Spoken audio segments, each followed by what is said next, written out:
So government has finally released a statement declaring a state of disaster along with other affected countries, all to contain the spread of the novel coronavirus. And of course, this is all new and scary, guys, but at the end of the day, it's part of a global effort to navigate us through the epidemic of a decade which has caused market crashes, panic beyond measure, all in a time when the world is facing the growth of a new era. So in this video, I'm going to tell you how you can navigate this event financially so you come out on top and don't make mistakes that can cost you a lot of money.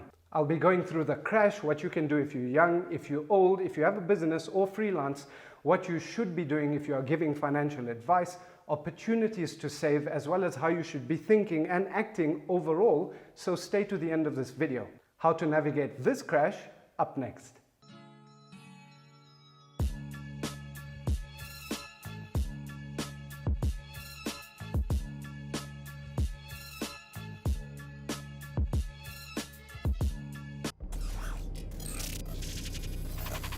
Hey guys, Nabeel Khan here and welcome back to Money Talks. If you're here for the first time, hit that subscribe button and send us some love by liking this video. Straight into it. Look guys, you've heard this before. Markets go up and they come down. Economies move in cycles. Prices go up, they come down to fair value, and if financial systems get a bit out of hand, then they correct or crash and companies get bailed out or not, and it depends on the economy. But let's get one thing straight. This crash is largely due to the coronavirus. That's it. Of course, there's going to be follow-on effects and affecting businesses, the economy in general, but this crash is due to the coronavirus. So, what happens in a crash that makes investors lose money? Think about it this way. In good times, when there's a boom in the market, prices are rising, everyone's making money, everyone's happy, and more people are keen to invest. But when there's a crash, prices are going down, things are falling, there's fear and panic in the market, so people sell their stocks. Here's an example. Your statement balance in December 2019 could have been 10,000. 2 weeks ago, that would have been 9,000, and last week would have been 8,000. And the thought might have crossed your mind that you might need to take all this money out because it's heading to zero.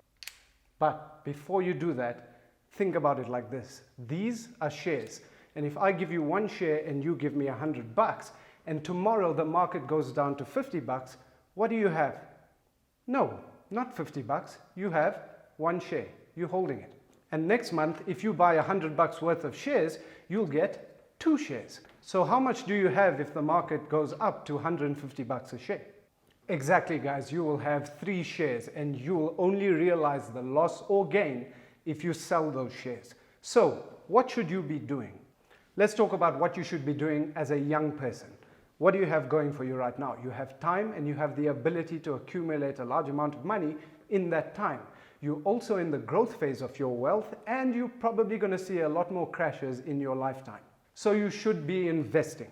And here's the massive cream on the top for South African investors. Over the past 5 years, markets have been terrible. Little to no growth, flat movement, actually almost possibly scaring young investors away because then the stock market and returns of the past are something of myth and don't apply. And so a lot of youngsters have been running away. However, for those that are dedicated and have been contributing consistently, what you have been doing is accumulating a large amount of shares or units at a low enough cost over time. This principle is called cost averaging. So if you draw a graph, you've got 5 years already, now we've got a crash, so things have gone lower, and if you've been buying monthly, you've got up, down, and then this crash, you've got a whole large number of units, accumulated shares, and at the end of the crash, when things recover, when we see economic booms, remember those cycles, then what happens? What do you think happens?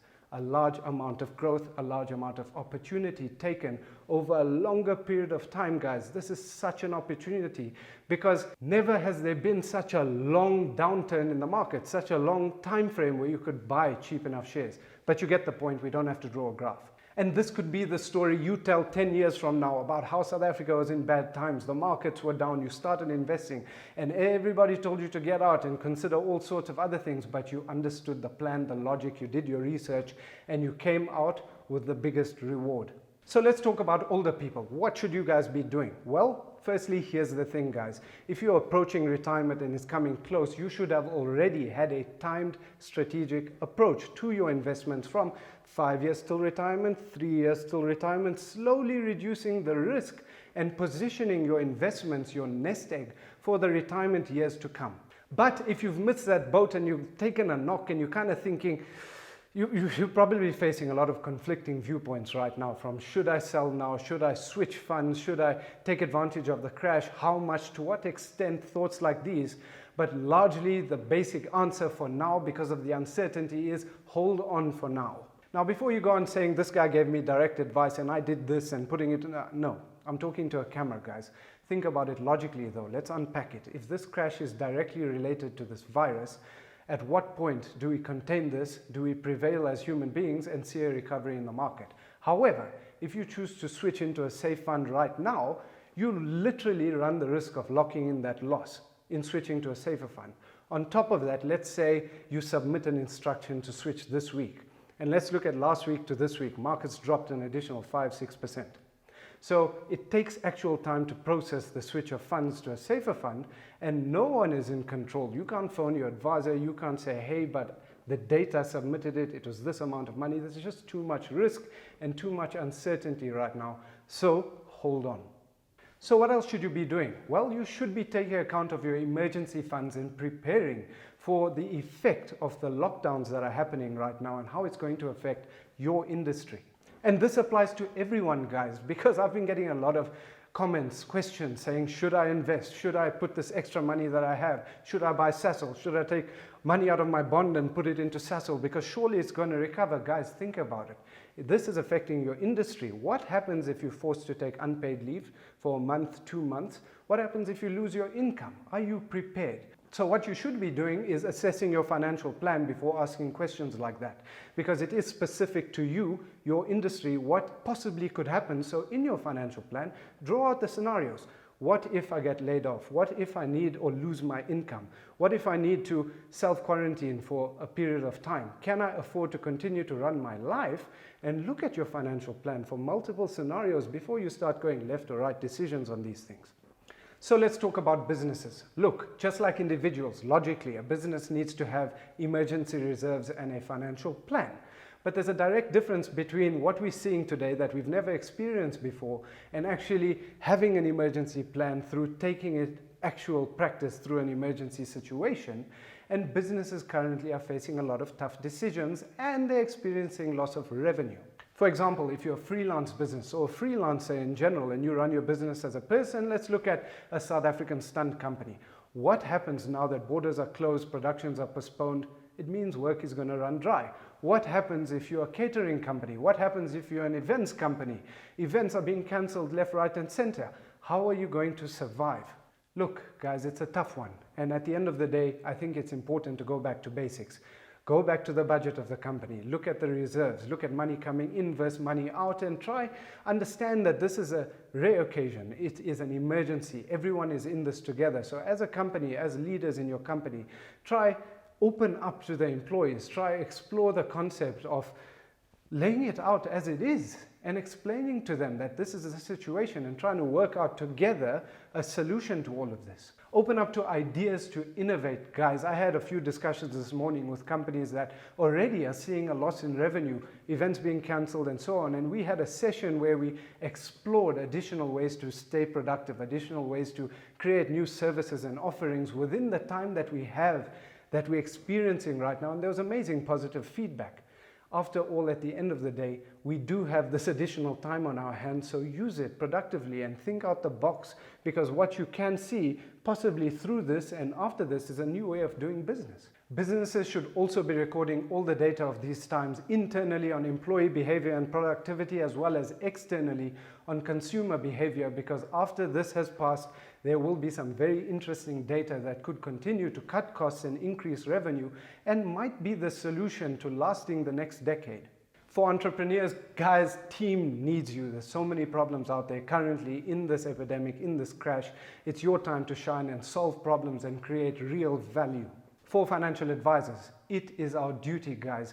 People turn to us in times of need and negativity, and you need to be asking yourself, how prepared are you to give that advice? And if you have to, ask experienced advisors for help, guys, people that have seen crashes, help clients navigate through these times. Don't feel shy about that. Till today, I'm still learning. I'm still asking a lot of experienced mentors in this field for advice. You can never stop. The truth is, if you stop feeding this you stop the ability to give better and better advice, and there's no time for that these days. Keep feeding this and keep getting better at giving advice. Be the pillar of strength, guys, and back it with proper logic to overcome the power of negative emotions that clients have in these times. Guys, it is our duty. And back to everyone, guys, it's a fact that better financial awareness on all levels, personal finance, business finance, is the best tool to weather this storm. If you don't have an emergency fund, use this time as an opportunity to build one up fast. Interest rates are about to come down. Moody's downgrade is likely not to happen, but so is your holiday. Also not likely to happen, but that's an opportunity for you to save.